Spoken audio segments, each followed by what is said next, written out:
Hello, this is Mitsuki Podfic, and this is a continuation of Small Problems, Chapter 5, Escapes. Detective Surakochi was stressed, but most of all, he was deeply concerned. He got some information after talking to the guy, but not nearly enough.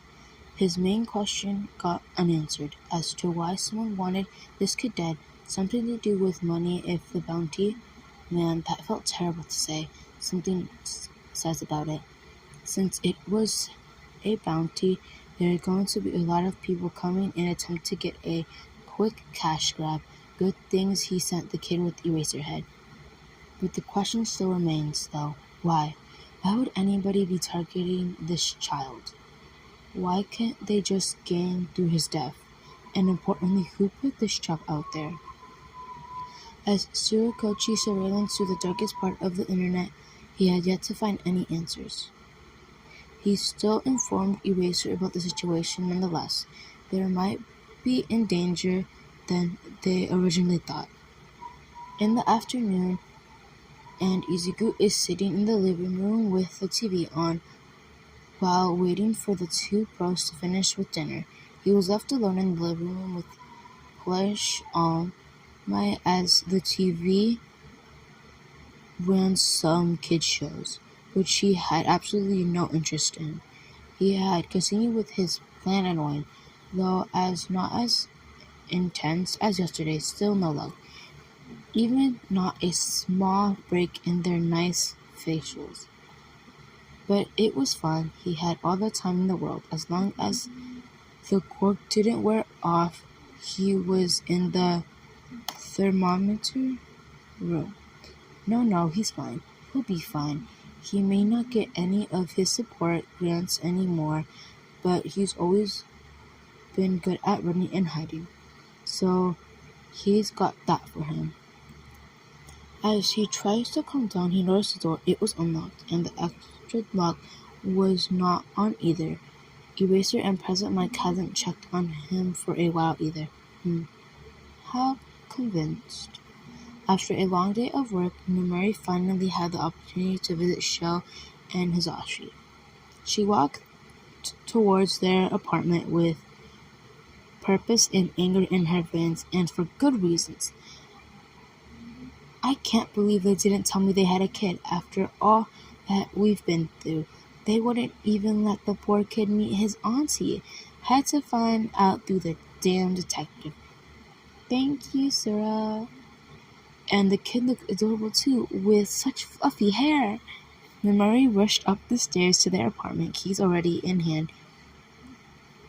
Private by damage, as she finally got up to the stairs, she felt something small run into her. Luckily, she wasn't wearing heels at the moment, so she was able to stand balanced, though she would probably have been fine earlier, since when she looked down, the boy that ran into her looked skinny as a twig.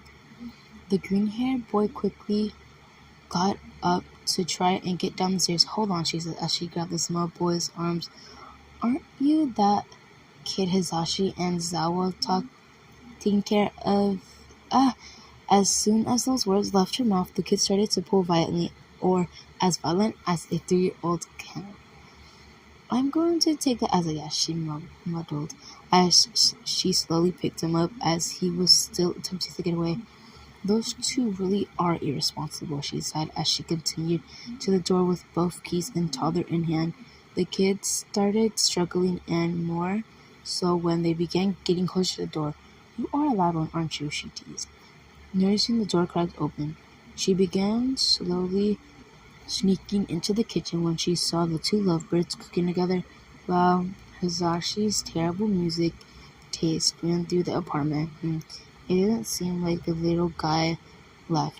She sighed. How irresponsible. She slowly crept behind Shoto, hoping for a reaction when suddenly the kid screamed, and damn, it was that. Before she could even blink, she was bounced together. Kid had no longer in hand and so tight.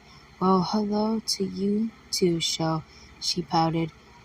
What the hell are you doing here? He grumbled as he released her. Just came to tell this little cutie hello. She began to walk up to the green-haired boy who was now held by Sho. to pinch him on the cheek, and to ask why you didn't tell me you were a top 10 kid, she said so aggressively as she pinched Shoto's cheek as well. That's because we're not, he said as he barked away. That is this temporary. Yeah, only till we find the kid's parents and make sure he's safe, said Hisashi as he stepped closer. But still, temporarily or not, you should have told me, she pinched their cheeks aggressively. How did you find out anyway? Shoto asked as he barked against to put the kid down. Really, he didn't seem to like being held. He ran out of the living room as soon as his feet touched the ground. I have my way, she replied. Oh, and before I forgot, ow! What was that for? Hisashi winced, massaging the top of his head. That was for being irresponsible. What? How? Like I said, I came to say hi to this kid, but when that I found what I can't. He's outside as he was trying to sneak out. What? However, whoever the hell thought you two should be parents needs to get their brain checked, she said. You are lucky I decided to come over. Who knows what could have happened. Yeah, thank you so much, Nori. Yeah, thanks. Shoto sighed, looking more disappointed than usual. Hey, what's with the anger? Father had have you down? I asked. He just sighed. What's the deal with the kid anyways? I know we're on break for treating for a bit, but taking on such a big workload seems as a kid seems like much. Yeah, well, Hisashi started, we're just the fastest way to get the kid to safety. So, safety? Another plan ruined. Down the drain. Destroyed. Delamished. If only he had been faster, then maybe, doesn't matter now. What done is done, and now he needs to come up with something else. As soon as this quirk doesn't wear off while he's in the same room as them, he'll be fine. Like he said before, if the quirk even does wear off at all, no, don't think like that. Even if it does offer one, probably has some quirks that can reverse it, right? Izuku sat where he was previously at the TV, continuing to play. I am here, he heard from his lap.